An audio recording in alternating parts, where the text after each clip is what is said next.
जे शिव के भक्त हुई वो के दुख सितम ना सताई। भोला ताक दी है तसूकल गाछ हरियार हो जाई।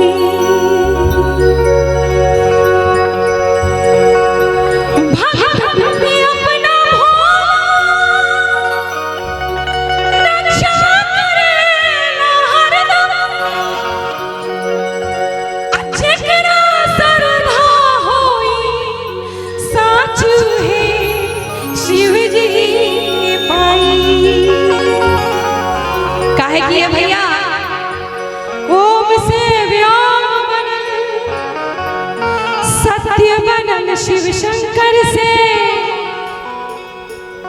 ओम से व्योम बनल सत्य बनल शिव शंकर से। असारा दुखरा दूर हो जाला बोल बम के मंत्र से, है ना?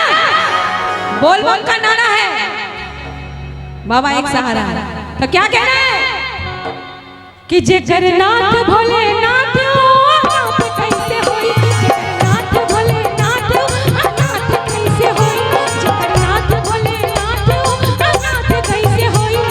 अनाथ कैसे होई। अनाथ कैसे होई।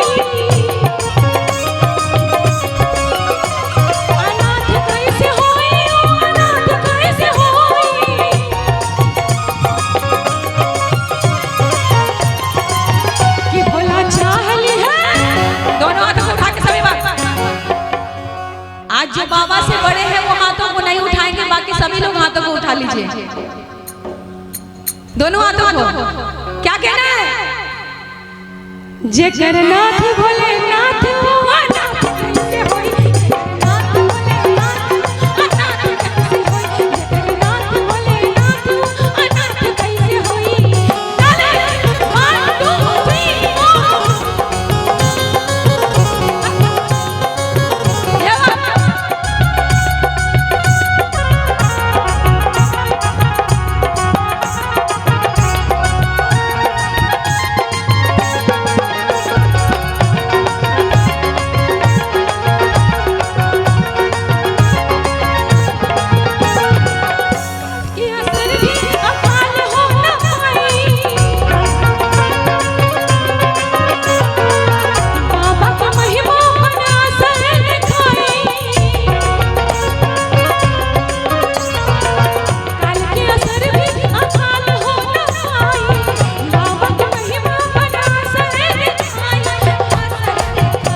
भाभी बैठी हुई है, बहुत दिन के बाद नजर पड़ा है, तो दोनों हाथों को उठा के भाभी, है ना?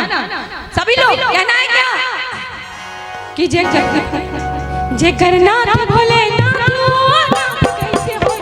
जेकर नाथ भोलेनाथ अनाथ कैसे होई। जेकर नाथ भोलेनाथ अनाथ कैसे होई। ताली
कि भोला ताक दी है